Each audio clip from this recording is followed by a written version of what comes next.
నమస్తే అండి, నా పేరు రామచంద్రారెడ్డి. నేను ఇన్స్టా సీడ్లో మేనేజర్గా పనిచేస్తాను. ఇప్పుడైతే మీకు మేము చూపించబోతున్న విత్తనం పేరు వచ్చేసరికి బాలా అనే విత్తనం. ఈ బాలా అనే విత్తనానికి ఏంది ప్రత్యేకత అని గత వారం 10 రోజుల నుంచి మీకు చెప్తా ఉన్నాం. ఏంది బాలా వైరస్ను తట్టుకుంటుంది, మంచి దిగుబడిని ఇస్తుంది ఇవన్నీ.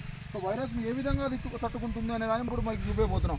చూడండి, ఇప్పుడు మీకు చూపిస్తున్నటువంటి ఈ తోట వచ్చేసరికి బాలాకు పక్కన ఉన్నది వేరే తోట. ఆ తోటకు వైరస్ వచ్చింది. వైరస్ అంటే ఏంది? అంటుకునే వ్యాధి, అంటువ్యాధి. అది గాలి ద్వారా, నీటి ద్వారా అన్నీ పక్కన ఉంటేనే వైరస్ వస్తుందని భయపడుతున్నటువంటి కాలంలో బతుకుతున్నాం మనం. మరి పక్కనే ఉన్నటువంటి తోటలో వైరస్ ఉన్నది, దాని పక్కనే ఉన్నటువంటి బాలాకి ఎందుకు వైరస్ రాలేదండి? ఒకసారి గమనించండి. ఏం రైతన్నా, పక్కన వైరస్ వచ్చిన తోట ఉంది కదా బాలా పక్కన, ఏ రైతన్నా మరి ఈ బాలాకు వైరస్ వచ్చిందానే? వచ్చలేదు స్వామి.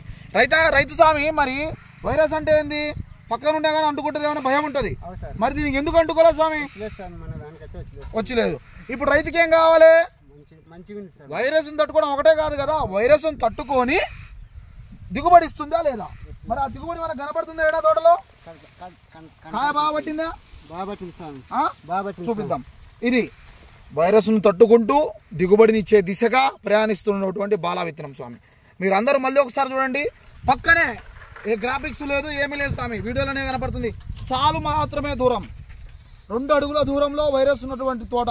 అదే 2 అడుగులు వైరస్కి ఎంత దూరంలో తోట ఉందో, వైరస్ ఉన్న తోట అంతే దూరంలో వైరస్ను తట్టుకొని పండుతున్నటువంటి బాలా తోట చూడండి స్వామి. మీ రైతు ఫోన్ నెంబర్ చెప్పండి స్వామి, మీరు ఫోన్ నెంబర్ చెప్పండి. 8142250119 స్వామి. ఇదే అండి బాలాకు ఉన్నటువంటి లక్షణం. వైరస్ను తట్టుకోవడమే కాదు, వైరస్ను ఎదుర్కొని నిలబడి, వైరస్ ఆటంకాలను తట్టుకొని నిలబడి దిగుబడి ఇచ్చే దిశగా ప్రయాణిస్తున్నటువంటి బాలా విత్తనం. చూడండి, కాపు కూడా ఏ విధంగా పట్టిందో. ఇది బాలాకు ఉన్నటువంటి లక్షణం.